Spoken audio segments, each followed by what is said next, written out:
The United States of America has decided to raise the blood pressure of African people worldwide by just publicly badmouthing Captain Ibrahim Traore of Burkina Faso, the land of upright men, at the US Senate.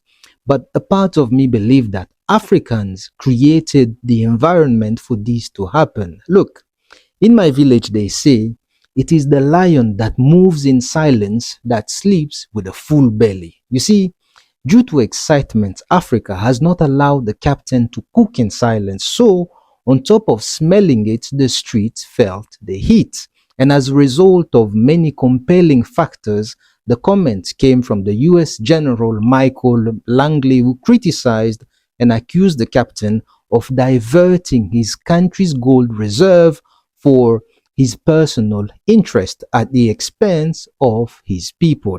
I mean, the statement came from a person of authority from a country that has demonstrated on many occasions to be the paragon of trustworthiness, the shining beacon of morality, and the flag bearer of human rights in the universe. So naturally, they would never support any leader, especially not an African leader, who engage in such repugnant activities. And it's not President Mobutu Sese Seko Kukumbwendu Wazabanga who would dare argue otherwise. However, it seems like African people are not having it. Nobody is buying this one. Plus, no proof was put forward to back these accusations, like Colin Powell at the UN Security Council. Now, in response to these accusations, the captain called for a massive demonstration in support of his regime on the last day of April. So naturally, the people of Burkina Faso and Africans across the continent and in the diaspora heard the call and showed up to show support and back who they believe should be in charge of African affairs. But historically speaking, this should be enough for the US to back off and respect the people's desire, just like we saw in Iran in 1953. Also, maybe one of the many reasons why African people are disagreeing with the US criticism could be that the people of the continent have neither forgotten nor forgiven the 2011 Libyan invasion featuring Barack Obama, David Cameron, NATO forces led from the front with a baton by the former French president Nicolas Sarkozy, whose then wife, now ex, according to some French media, allegedly had a serious entanglement with the former Libyan leader Muammar Gaddafi. Anyways, I have a separate video about this controversial subject, but back to the story. Look, Captain Traoré seems to be doing what's right for his people, and in the process,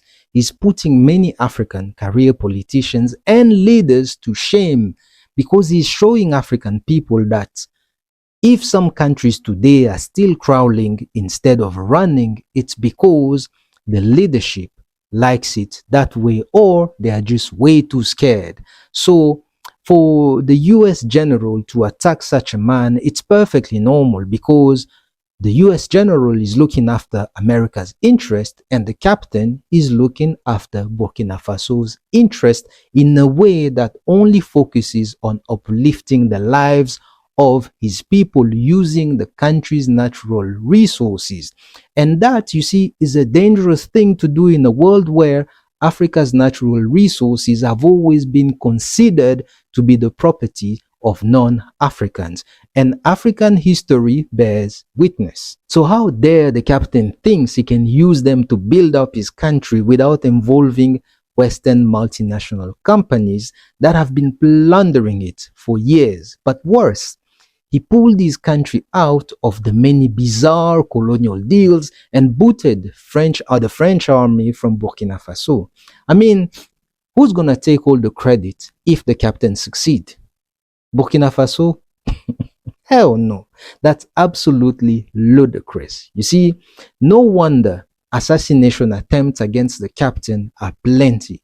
His enemies many, but they are outmatched by the support and love he receives from Africans around the world who are tired of foreign interference in African affairs, always successfully trying to remove the meat out of Africa's mouth whenever a decent leader comes about. Anyways, you see, the highly ranked general is the commander of AFRICOM, the United States Africa Command. Look, AFRICOM is a unified military command of the US Department of Defense responsible for overseeing military operation and strategic interest across the whole of the African continent, excluding Egypt.